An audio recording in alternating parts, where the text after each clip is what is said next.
자, 사도행전 오늘 2장 합니다. 2장 23절에 보면 그가 하나님의 뜻, 정하신 뜻과 미리 아신 대로 내어준 바 되었거늘 너희가 법 없는 자의 손을 빌어 못 박아 죽였으니, 산 베드로가 설교를 상당히 난해하게 합니다. 하나님은 알아서 내줬다 하고, 근데 인간들은 그 하나님이 알아서 내준 걸 모르고 자신이 처단할 수 있고 처리할 수 있다고 그렇게 생각해서 예수님으로 하여금 마지막 표적을, 예수님이 해야 될 마지막 업무를 그런 식으로 장식했다는 겁니다. 베드로가. 이 베드로가 지금 예수님이 하신 일의 마지막 업무가 부활이 아니고 십자가라는 거예요. 예수님은 십자가로서 자기 일을 마감했어요. 살리고 죽이고 하는 것은 그 다음에 누구 몫입니까? 부활하게 하시는, 그건 하나님의 몫으로 돌아가는 거예요. 하나님의 몫으로. 근데 이 말은 무슨 뜻이냐 하면요, 예수님까지 십자가까지만 일했다는 겁니다. 그러니까 예수 믿는 자들아, 네가 부활까지는 보지 말라는 거예요. 예수님도 죄 있는 육신을 가졌고 너희도 죄 있는 육신이 있다면 죄 있는 육신이 가야 될 곳까지만 가야 되고, 넘보지 말아야 할 것은 넘보지 말아야 돼요. 그럼 꼼수를 생각하지 말아야 돼요. 이렇게 죽으면 주께서 부활해 주겠지, 이것까지 자꾸 그걸 고려하지 말아라. 그것이 오늘 베드로 설교의 핵심 요소입니다.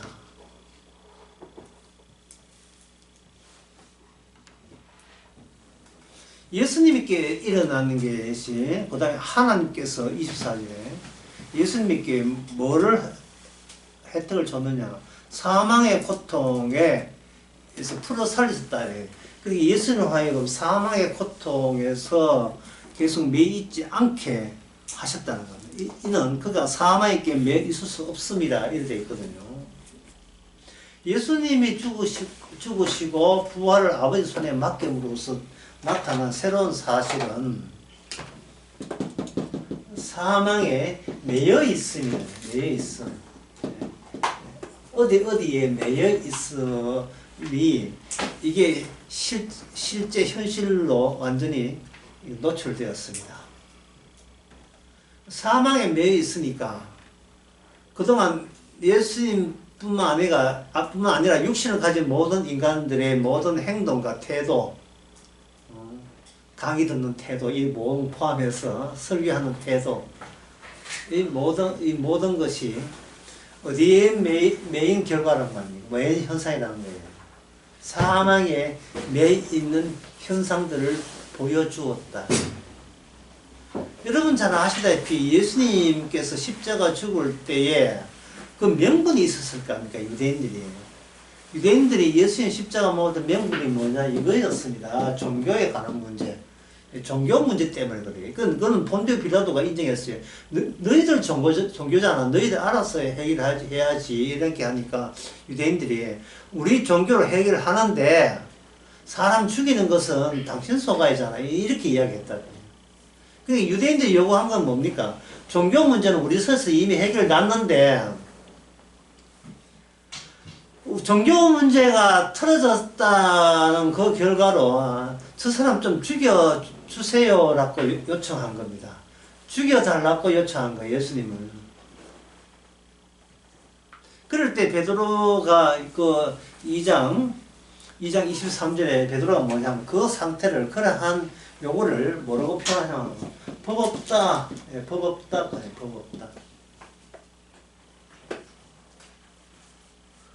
법 없는 자들이 예수님을 죽였다는 거예요. 이 법 없다는 말은 다른 이해하면 인간은 사망의 권세 안에서 결국은 법 없이 행동하는 것이 최종 행동이다 이 말입니다. 왜 복음을 안 받아들이는데 이렇게 이야기하면 뭐 여러 가지 이유를 대겠죠. 여러 가지 이유 때문에 복음을 못 받아들이겠다 이렇게 하겠죠. 그걸 베드로는 한마디로 하면 네가 법 없이 마음대로 네 마음대로 생각하는구나. 법이 없이. 근데 그 법 없다는 표현을 뭐라 합니까? 네가 사망에 매였다. 다시 쉽게 말하면 네가 죽을 값을 하고 있구나. 죄값을 하고 있구나.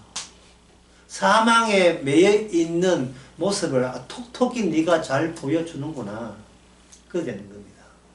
자, 그럼 여러분 일단 일부러 봅시다. 예수님이 죽으신 것은 무엇의 권세로 죽었던 겁니까? 무엇의 권세로? 사망의 권세로. 예, 마귀의 권세로. 예, 악마의 권세로. 이게 현실이에요. 현실은 인간이 모르는 다른 권세에 의해서 현실이 설명돼야 되지. 인간들끼리 모여서 뭐 헌법재판소 탄핵 어떻게 하자. 그거 전부 다 뭡니까? 그 현상 자체가 뭡니까? 죄에 매여 있는 모습이. 죄악에 매여 있는 모습. 그들 남들이 뭐 법을 거론 안 할까요? 법 거론하죠. 예? 우리는 예수님을 죽일 사형시킬 법은 없습니다. 법을 거론하지만 예, 베드로의 입장에서는 예, 법대로 했다고 자꾸 억지 쓰지 말고 그냥 본능대로 했다고 이야기해. 예, 그게 너희 솔직해. 그 본능이 뭐겠지요? 사망이 시키는 대로 마귀가 시키는 대로 했어. 그렇게 솔직하게 이야기해. 그게 정답이야 라고 이제 베드로가 설교를 통해서 이야기하는 겁니다.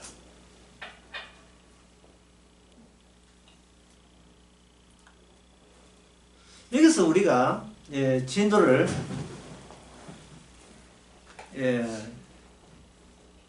진도를 더 나가야 되겠는데 25절에 다윗이라는 말이 나오죠. 다윗. 다윗.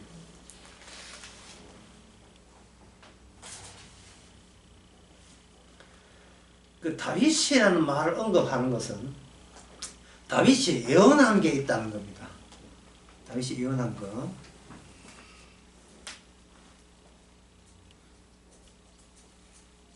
다윗은 선지자니까요. 자, 이게 선지자에 대해서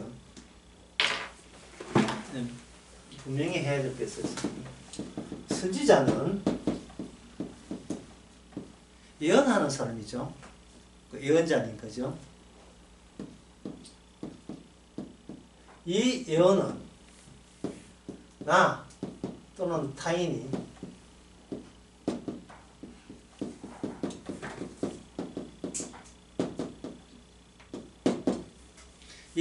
하나님의 예언은 나 혹은 타인이 확인 가능한가요? 이게 확인 가능합니까?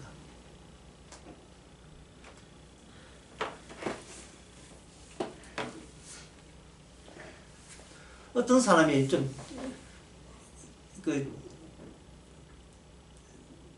남들 보기에 좀 미쳤다는 소리를 듣는 사람이 있는데, 멀쩡한 사람인데, 자기는 예지몽이 있다. 나에게 꿈이 있는데, 이 꿈이 외계인이 쳐들어오든지, 하늘에서 막 기름이 떨어진다든지, 하여튼 이런 꿈꾸를 새떼가 막 땅에서 그냥 곤두박질 치는 그런 걸 깨고, 사람들이 광분하는 거, 달려드는 거, 그런 걸 해보니까, 깨보니까 그게 꿈이었다, 이거야.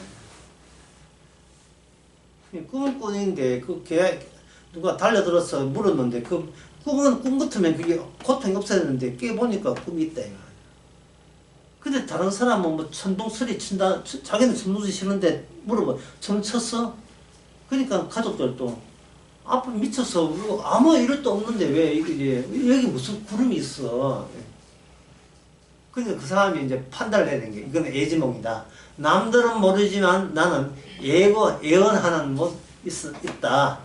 라고 해서 그 사람은 이거는 분명히 종말에 올 것을 나한테만 유독 종말을 알려줬다.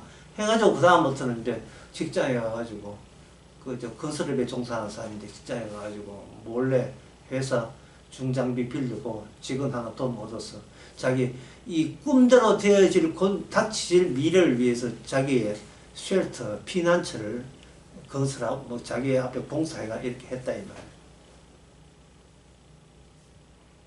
했을 때 사람 다 미쳤다 하죠. 병원에 가보고. 근데 자기는 이 병은 이 자기가 병이 아니라고 여기는 거예요. 그리고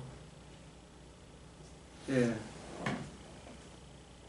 그리고 어느 날 보니까 진짜 태풍 치고 폭풍 오니까 여보 그날이야 그날 드디어 마지막 때가 왔어. 이제 외계인 침범한 마지막 때가 왔어. 빨리 내가 공사한 그 지하실에 가자. 지하실에 딱 들어갔어요. 들어가고 난 뒤에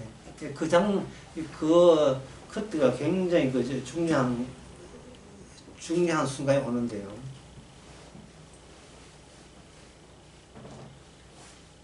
아내가 있다가 여보 이제는 그 마지막 순간 지나가는 것 같아. 바깥에 문 열어봐 이렇게 했어요. 바깥에 문 열어봐. 아 당신이 좀 열어봐. 아니야. 당신이 믿었으니까 당신이 열어봐 라고 하는 거예요. 딱 열어보니까 바깥에 아무 일이 없었어요. 그럴 때 그 사람이 자기가 예지몽이고 하는 것을 본인이 그 믿음을 본인이 확인된 겁니까? 확인 안 된 겁니까?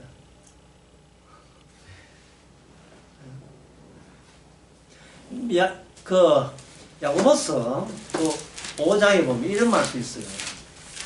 이 내용 볼 때마다 이걸 생각하는 거예요. 야고보서 5장에 9절에 보면 형제가 서로 원망하지 마라. 그리하여 심판을 면하리라. 보라 심판주가 문 밖에 서리라 해요. 심판주 문 밖에 섰지요. 자 그러면 이 문을 열어서 예수님이 계신지 아니면 아무도 없든지 아니면 마귀가 기다리든지 그 문을 누가 열어야 돼요? 구원받는 내가 열어야 돼요? 아니면 다른 사람이 열어주고 내가 거기에 확인을 해야 되는 겁니까? 어떻게 됩니까? 자 문은 하나 있어요. 이게 천국 문일지 세 가지 경우에 문 여니까 드디어 천사가 기다린 천국 문이다. 주님 기다렸다. 고생했다면 이 문 열면 예수님이 기다렸는지 마귀가 기다렸는지 아니면 예수들도 마귀도 아니고 애초부터 내가 그냥 헛 망상을 했는지 셋 중에 하나잖아요. 근데 문이 있는데 그 문을 제 질문은 본인이 열어야 돼요? 타인이 열어줘서 확인해야 돼요? 어느 쪽입니까?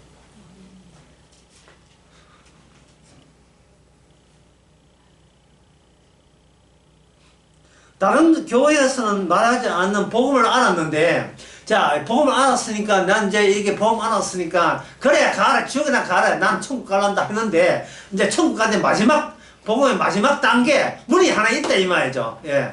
근데 수십 년 동안 복음 알았으니까 문 열면 주님 기다려 계시겠다고 했는데, 그 문을 본인이 열어야 돼요. 남이 열어주고 내가 옆에 기들어서, 맞네, 이렇게 해야 돼요. 어떻게 해야 돼요? 재미있지요. 아주 이 재밌는 문제입니다. 예지몽이 있다, 예언이 있다 하는데 그 성경에 그 예언자들 말 많이 있잖아요. 그 말 들을 때, 그 말 보는 순간 어느새 자기가 예언자 같이 된 예언자와 같은 처지에 있다고 스스로 자의식을 그런 식으로 조작을 해버립니다. 인간은. 예.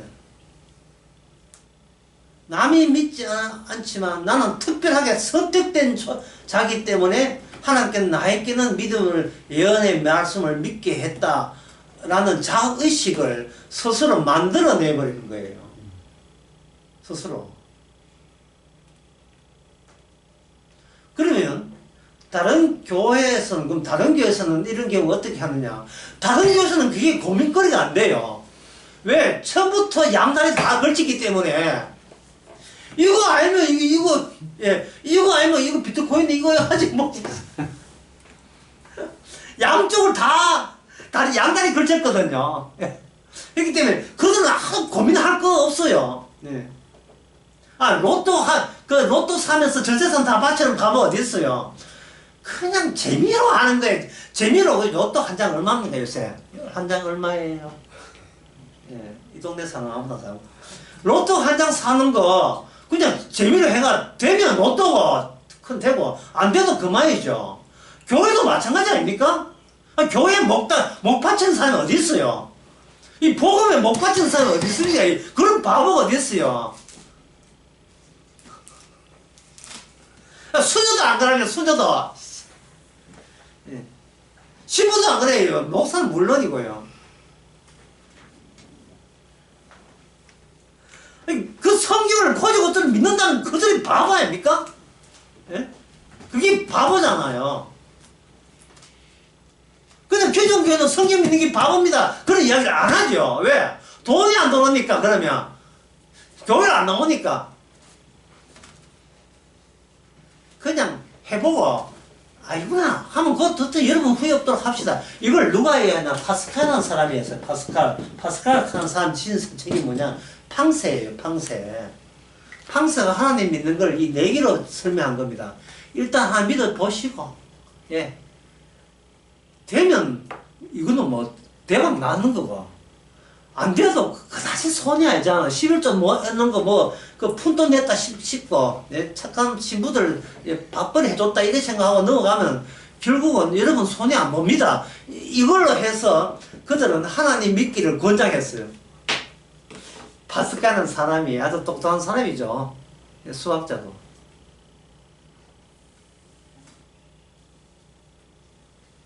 예언은, 정답 말씀드릴게요. 예언은 인간 치고 아무도 안 믿어요. 심지어 누가 안 믿는 줄 압니까? 예언하는 본인도 안 믿었어요. 말씀이 말씀되지, 말씀 받았다고 구원받는 사람 아닙니다. 예언자 본인도 안 믿었어요. 오실 분이 당신입니까? 누가 이야기했어요? 세례요한이. 본인도 안 믿었어요. 아무도 안 믿습니다. 모든 예언은 예수님에 대해서 이야기한 거예요. 예수님에 대해서.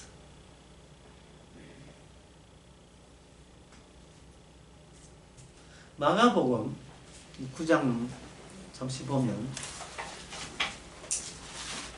9장 24절에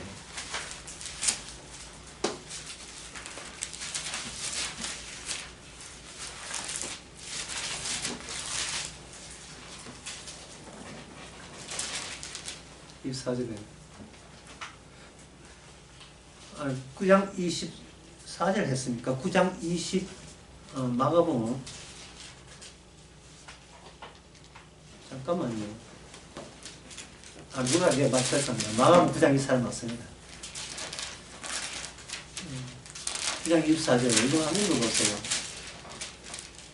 그 아이의 아비가 소리를 질러 가로되 내가 믿나이다. 나의 믿음 없는 것을 도와주소서. 예, 내가 아버지가 말이 앞뒤를 안 맞아요. 내가 믿나이다 하면서 뭐라고 합니까? 나의 믿음 없음을. 그러니까 나 이꼴 믿음 없지요. 믿음 없는 자가 누구라고요? 나예요. 믿음 없는 자가 믿음 없는 자가 나다 이 말이죠. 그 아빠 아닙니까? 아빠가 하는 말을 나의 믿음 없음을 그다음에 뭡니까? 도와달라 했지요. 나의 믿음 없음을. 근데 내가 믿음 있다 없다가 주님 모시기에 이 믿음 있는 상태가 아니잖아요. 이 믿음 없는 사람이 뭐하다고 그러지? 내가 믿음 없다고 했잖아요. 그러면 내가 주님 앞에 요청하는 것도 믿음 있는 일이다. 믿음 없는 일에서 나온 것이다. 믿음 없는 상태에서 나온 거예요. 없는 상태에서. 그러면 이러한 일을 누가 이렇게 했습니까? 예수님이 일으켰죠. 그럼 예수님이 일으킨 이유는 어떤 인간도 믿음 없음을 도와달라 하든 나 믿음 없습니다 하든 나 믿음 있습니다 하든 주님 모시기에 몽땅 다 무슨 상태? 믿음 없는 상태, 믿음 없는 상태예요. 다윗도 포함해서 믿음이 없는 상태예요. 이게 이걸 성경은 뭐라고 우리에게 요청하냐면 이걸 가지고 기뻐해야 될 일이다. 이게 기뻐해야 될 일이다. 자기가 믿음 없다는 사실을 아는 게 얼마나 놀라운 기적이냐 이 말입니다.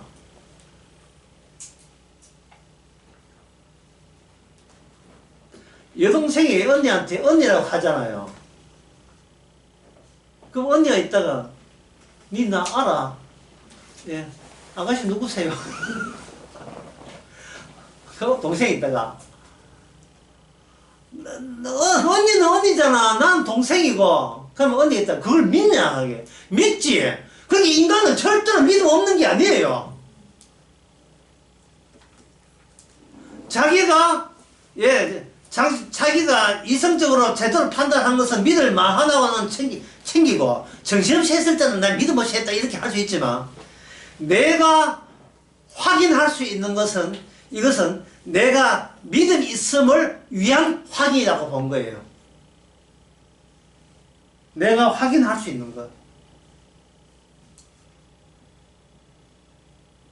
그러니까 교인들이 교회 와서 목사님 설교하는 건 뭐냐? 복음 듣는 이유가 뭐냐? 주님을 기쁘게 하는 것이 아니고 나를 기쁘게 하는 거예요. 나를 기쁘게 하는 방법은 뭐냐? 나다운 조건을 내가 확인하고 싶은 거예요. 나다운 조건을.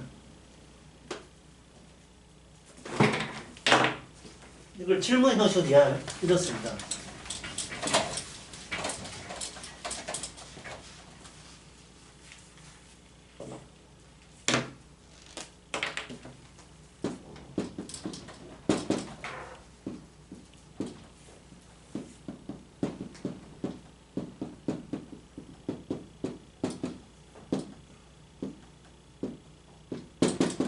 내가 나다움을 지켜낼 수 있는 것은 뭘까요? 뭘까요? 이렇게 되는 거예요. 그러면 어떻게 하냐? 나는 여기 있고, 그 다음에 여러 가지 괜찮아 보이는 개념들 있잖아요. 괜찮아 보이는 개념들, 사상들. 그걸 주워 끌어모으는 거예요. 덕지덕지 자기에게 다 끌어와요. 왜? 괜찮은 거니까. 괜찮은 걸 끌고 왔으니까 자기는 어떻게 됩니까? 괜찮은 나다움에 보탬이 되겠다 하겠죠. 그러면 성경에 나오는 성경 말씀 예수 믿어라 하면 구원받는다. 이거 괜찮은 거예요. 뭐 안 괜찮은 거예요. 괜찮은 거죠. 예수 믿으면 어디 간다 영생 얻는다 하니까 괜찮은 거잖아요. 그러니까 자기한테 끌어모으는 거예요. 다 끌어모으는 거예요. 내가 복음 안다 이렇게 하면서 다 끌어모으는 거예요. 근데 성경에서는 베드로 설교에서 이런 모습을 가지고 이걸 가지고 뭐라고 하냐?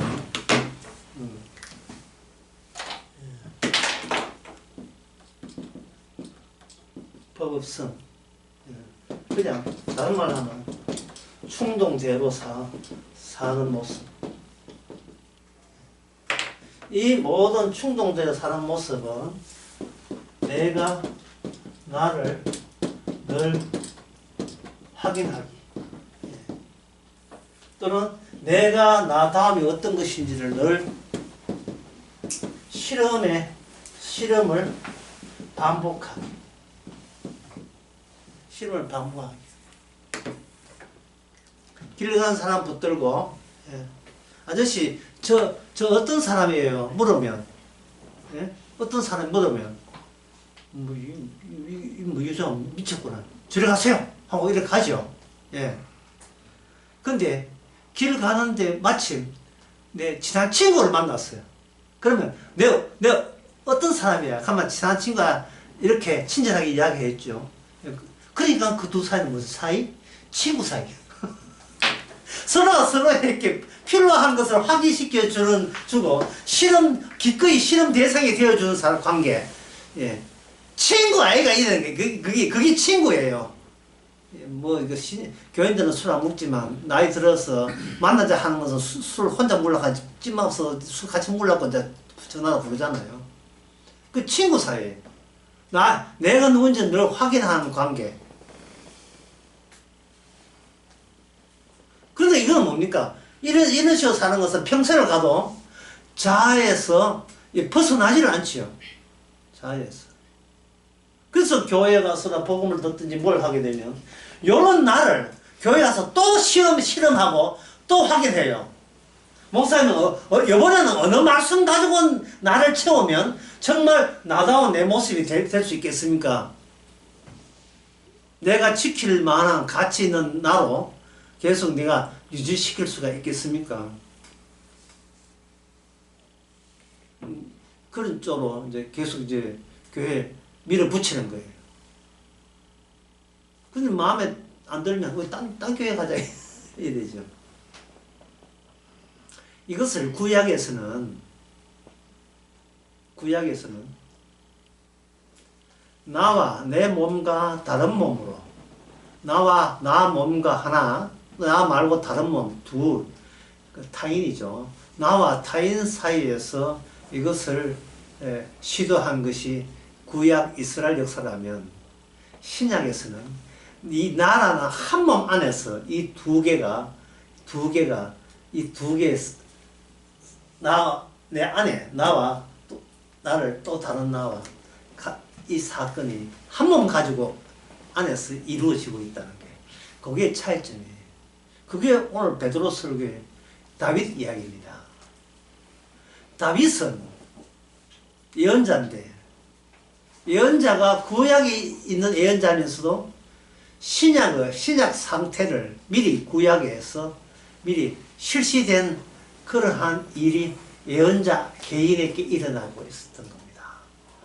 다윗은 분명히 예언을 했는데 그 예언의 내용이 본인이 누군지를 확인해 주는 게 아니고 자기 아닌 다른 나를 확인해 주는 그 내용이었다 하는 겁니다. 베드로가 설교하는 게. 여러분들도 지금 그런 상태죠. 다들 성령 받았으니까. 또 성령 받은 것도 좋은 것도 땡겨가지고 일단 땡겨놓고 봅시다. 이렇게 이제 확인해 주니까.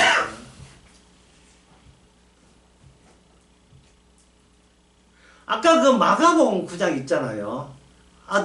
귀신 나간 아들이 내가 믿음 없음을 도와주소서. 내게 믿음 없음을 도와주는 걸 내가 믿나이다. 뭐 이런 식이죠.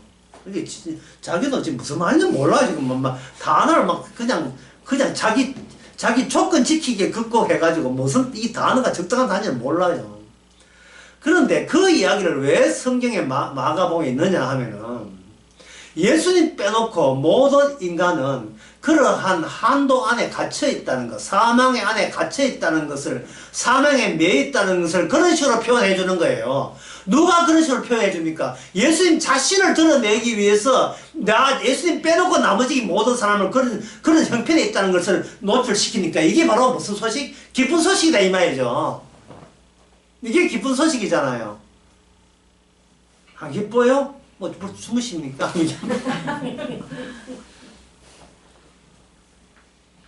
이게 얼마나 기쁜 소식이에요.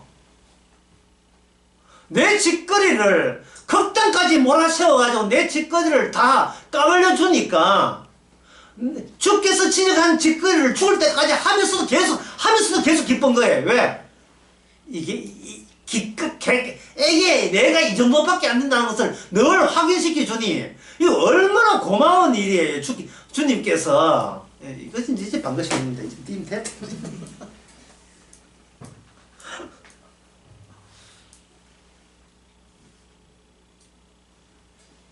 보험과 관계없는 사람 앉았으면 반가시 웃지도 않을 거예요. 내가 얼마나 믿음이 있는지 확인하러 왔는데, 완전히, 전혀 엉뚱한 소리 하니까. 문 밖에 주님이 계시든, 마귀가 있든, 그리고 진짜 망정이 예수님 하는 모든 이게 구라고, 실제 인간이 조작한 거고, 실제로는 아무것도 없다고 하든, 그 어떤 일이 일어난다 할지라도 내가 스스로 내 운명을 확인하는 그 자체가 이것이 허망하다는 짓이에요. 허망한 짓이에요. 내가 구원받을지 안 받을지 확인하는 그 짓 자체, 그런 짓거리 자체가 이게 하나님의 예언과 전혀 상관없는 일인 것을 그것이 바로 확인돼야 돼요. 그게 확인돼야 된다. 성경에서 좋은 거 따와가지고 내가 천당 가는데 유리한 족구를 내가 거기다 끌어모으겠다. 이런 것은 구약에는 이스라엘 사람들은 용납되지만 용납됐다는 말은 그렇게 해서 그들 망했다는 뜻이에요. 되지만 신약에서는 그것이 용납되지 않습니다. 사도행전 17장.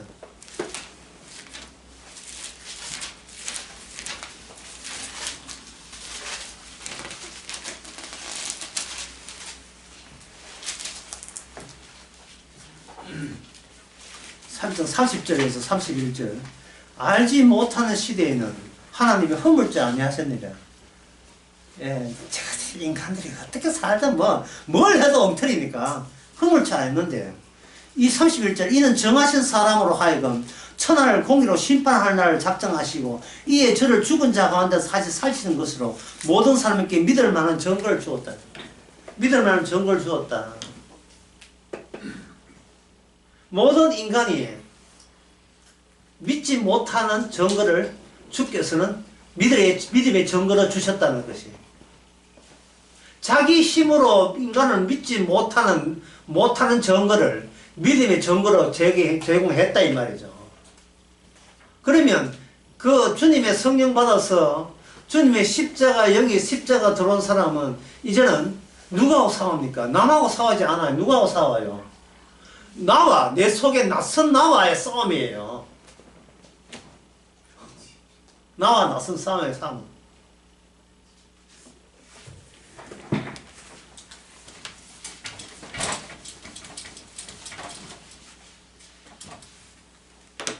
그래서 이 모습을 세 수로 나눠보겠습니다.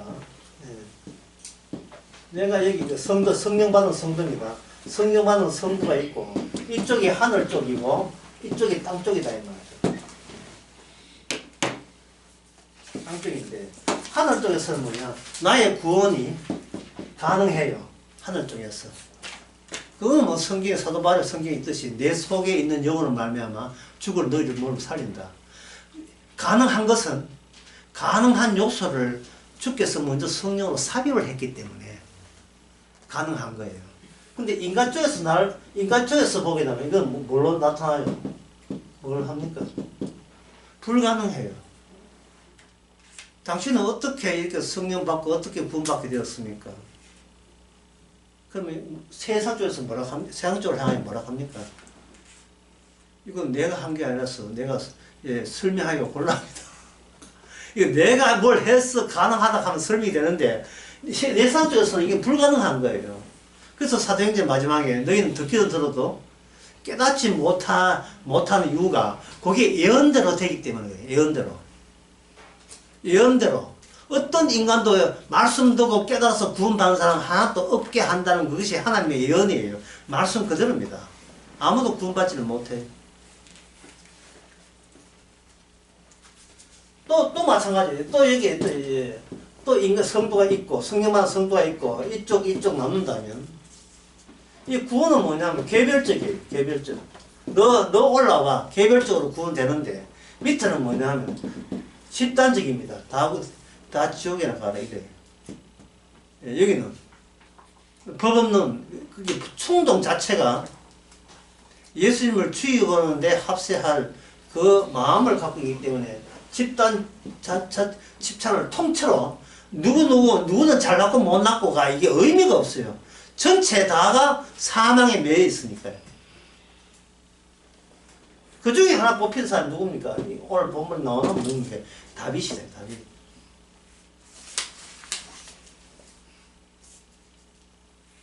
또 하나 하게 되면 또 같은 거예요.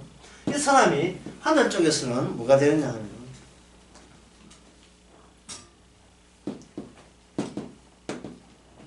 종의 의식을 갖고 있어요. 종의 의식. 내가 나의 주인이 아니고 주인은 따로 계시다. 주님은 우리 예수님 따로 계시다. 종의의식 있지만 이쪽에서는 뭐냐? 나의 주인, 자기는 뭐냐? 주인의식을 갖고 있죠. 주인의식.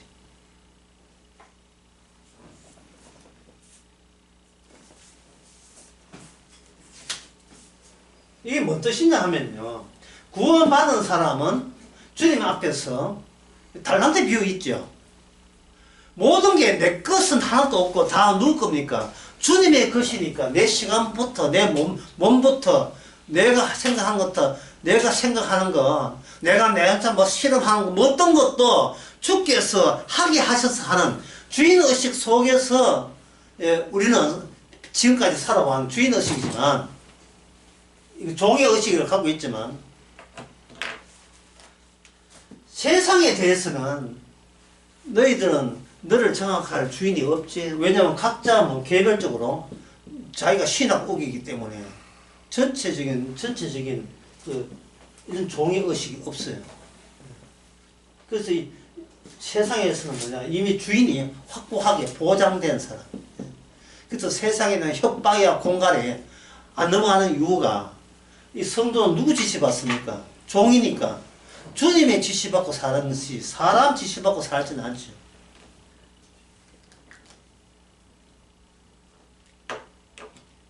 이제 지금까지 이야기하면 이렇습니다. 내가 지금까지 한 것을 정리하면 이렇습니다.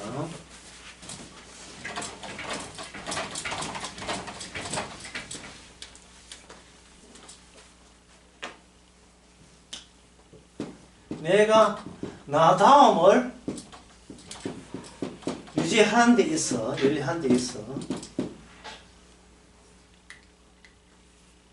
그 대가로 거부할 게 생기는데 그 거부가 바로 생긴다. 내가 나 다음을 내 다음을 지키고 나 다음으로 확인하기 위해서 행동이나 태도에 나설 때 그 사람은 지금 뭐가 날아간 겁니까? 영생이 날아간 거예요. 예수님의 희생이 날아간 거예요. 예수님 희생이. 언니 나 믿지? 하면 언니가 믿지 하지만 또 이제 안 믿는다 할 수 없잖아요.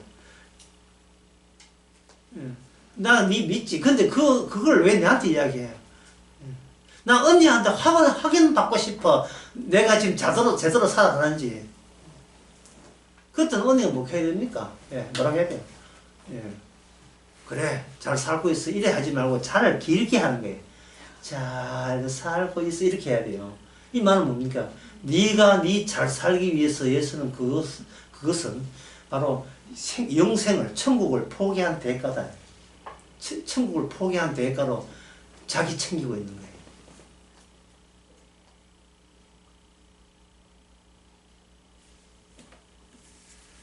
그래서 제가 그 다음에 쓰는 문장을 여러분들의 유념해 보시기 바랍니다. 이 문장도 중요하지만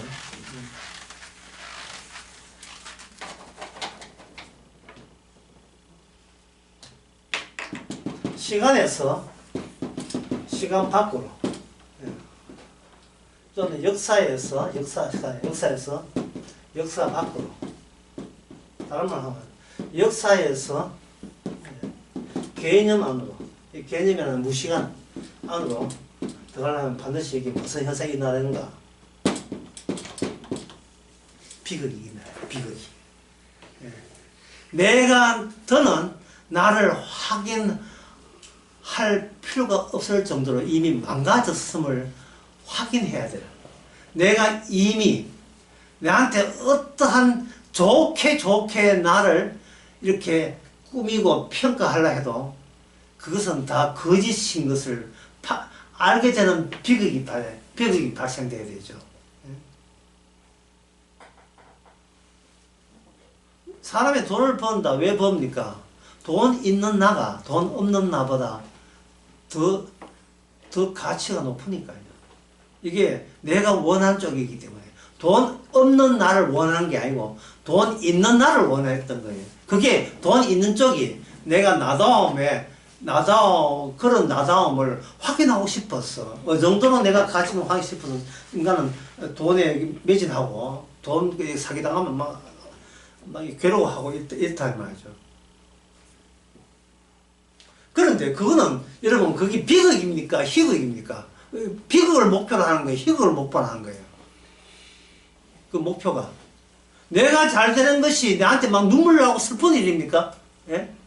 기분 좋은 일이죠. 그러나 정작 하나님께서 인간을 구원한 데서는 뭐를 집어넣는가? 그 중간에다가 시간에서 무시간, 시간 역사에서 개념으로 할 때 뭘 집어넣냐 하면은 바로 비극을 집어넣어 버려요. 비극을. 그 대표적인 예가 그 대표로 하나님 쪽에서 제시하는 대표적인 예가 구약에서 신약은 십자가니까 구약에서 그게 아브라함이 사랑하는 아들을 바치라는 그 대목입니다. 미운 아들이 아니에요. 미운 아들은 따로 있어 이스마엘. 그거 말고 사랑하는 아들 이스마엘 말고 이삭. 예. 걔 없으면 나는 못 살겠다는 걔를 바치게 만들어요. 근데 그것을 로마서 사장에서 그건 뭐라 하냐면, 그게 바로 믿음의 조상이라는 거예요. 그 계통이라는 겁니다. 자기 자신에서, 너무나도 자기 자신의 그에 대해서 실망스러운 비극이 있어야 된다는 거예요. 그런데 그 비극으로 인하여, 비극 안에서 비로소 세상에서 예상도 못한 큰 희열이 기다리고 있어요. 큰 환희와 기쁨이 기다리고 있습니다. 그 기쁨이 오늘 본문대로 한다면 더 이상 사망에 매여 있지 않게 됐나. 악마로부터 매이지 않는 나. 그걸 사도행전 2장에서는 바로 오순절 성령을 통해서 나타난 결과고 현상이라고 보는 거예요. 현상이라고.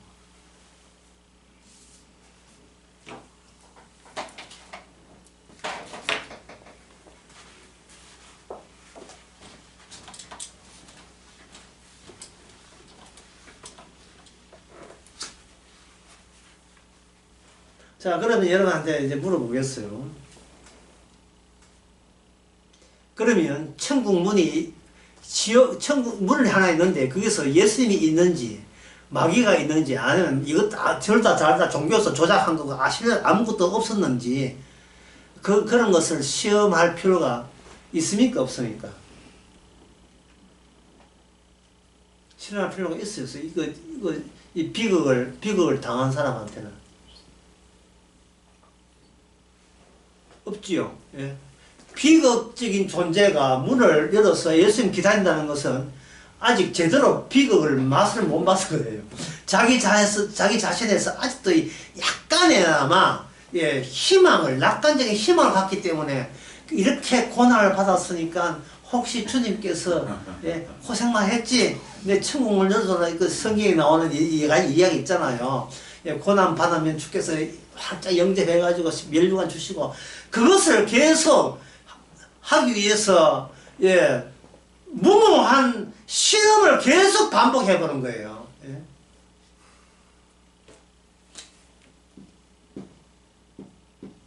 이게 개그 콘서트에 나온 개념이죠. 이케요? 저케요? 이런 고난은 해볼까요? 아프가니스탄 선교하러 인지를 한번 해볼까요? 브라질 아마존인가 우와와박 해가지고 그런 모기한테 말라리아 물 죽을 고생하면 해볼까요? 안 그러면 남수단에 가가지고 톰스에 울지 마라 갔다가 나도 한번 해볼까요? 그런 거? 우울파게 또 해봐? 그 왜 그런 짓 하는 거죠? 건전한 거 해서 나를 높여주는 것은 성경에 보니까 이거는 주님의 고난의 길이 아니라는 판단을 써가지고 그러니까 어떻게 합니까? 자기를 계속 시험하되 이번은 어느 쪽으로 시험해요? 비우고 더 비우고 낮추는 쪽으로 시험하는 거예요. 그것이 시험이에요. 자기가 자기됨을 포기를 못한 거지. 천주교에서 하여튼 천주교는 이게 굉장히 천주교 하는 모든 것이 또 껌 같아요. 씹어갖고 씹으라고 만든 종교 같아. 예? 그 천주교에서 하는 노래, 잘 본 노래, 아베마리아 하는 노래였어요. 슈베트에 구노가 아베마 있지만 슈베트 아베마 따로 있어요. 그 아베마리아 가사를 한번 불러드리겠어요. 어떤 가사인지. 아베마리아, 성모 마리아께 문안합니다 하는 뜻이에요. 자비로우신 성모 마리아여, 마리아 어린 소녀의 기도를 들었소서. 어린 소녀의 기도. 갑자기 옥색 드레스 입고 꿀 앉아, 반쯤 꿀 앉아 무릎 꿇고 하늘 쳐다보고 있고 위에 광채 비추는 그런 그림. 오늘 또 무사히 간 앞에 글자 탁 붙어있는 거 보신 적 있어요? 마리아, 당신은 이 힘든 세상에서 힘든 세상이 기도를 들어주시고 고통 가운데서 우리를 구원해 주십니다. 당신의 보살핌으로 우리는 편히 잠듭니다. 쫓겨나고 버림받고 욕받을지라도 동정녀의 이 어린 소녀의 기도를 들어줬어. 물론 이 소녀는 나이 제한이 없지요. 여기 소녀는 한 15살 많은 게 82살도 가능합니다. 성모여 어린 아이의 간구를 들어주소서. 당신의 보살펴로 우리는 편히 잠듭니다. 아베 마리아. 이 가사예요. 이 가사입니다. 지금 이 노래를 부르고 이걸 성모마한테 묵주 기도하겠다는 말은 끝까지 희망의 그 선을 내가 놓지 않겠다는 거예요. 예. 배 300척 날아가도 12척 배가 아직도 내게 남아있습니다 하는 식이에요. 이거는 옥입니다. 신앙이 아니고 옥이에요. 자기에 대한 집념이고 집착입니다. 그걸 아름답게 미화하고 있어요.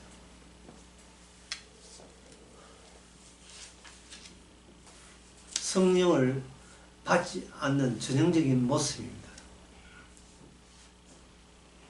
그러면 성경에서 지금까지 이야기하는 걸 이렇게 정리할 수 있어요.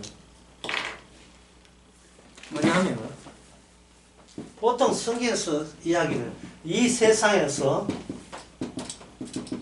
저 세상으로 가는 것을 구원이라고 이야기하죠. 구원이라고.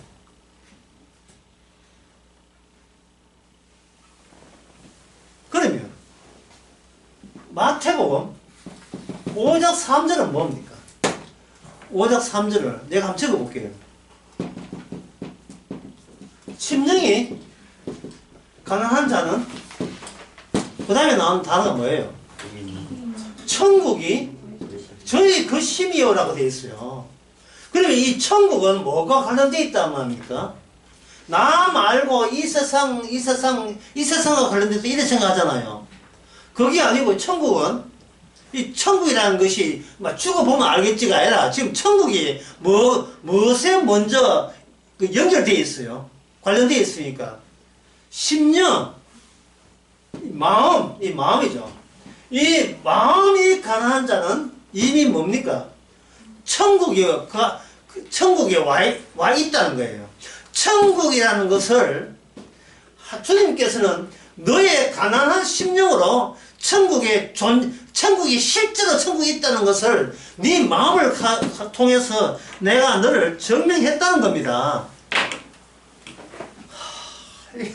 예? 뭐 해가 떨어지고 달이 떨어지니까 우리 뭐 정말 쳐다보고 망령 들고 달 별 떨어지면 천국 가까이 왔구나. 우리는 이러고 싶어요. 그런데 주님께서는 훅 들어오는 거예요. 어디로? 우리 마음으로 들어오는 거예요. 우리 마음으로. 심령이 가난한 자는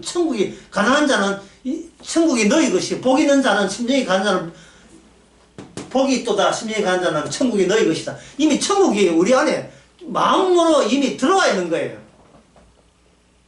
그러면 성령께서는 어디를 공작한다면, 어디를 노리고 공작한단 말입니까? 성령께서는 우리의 마음을 공작하는 거예요. 신기한 기적, 예, 물이 뭐 이게 보통 이거 말고 우리가 눈으로 확인할 수 있는 거 말고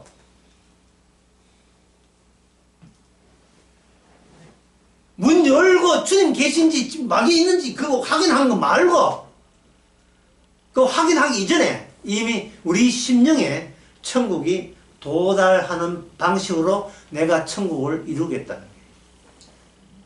네 마음이 달라졌느냐를 묻고 있습니다. 그러면 철시한 마지막으로 그 성령은 누구의 마음이죠? 하나님의 깊은 마음, 예수님의 마음이죠. 인간들은 알 수 없었던 오직 하나님과 예수님만 알았던 그 예수님의 하나님의 깊은 마음, 창세전에 언약했던 그 마음이 어디를 공략한테 했습니까?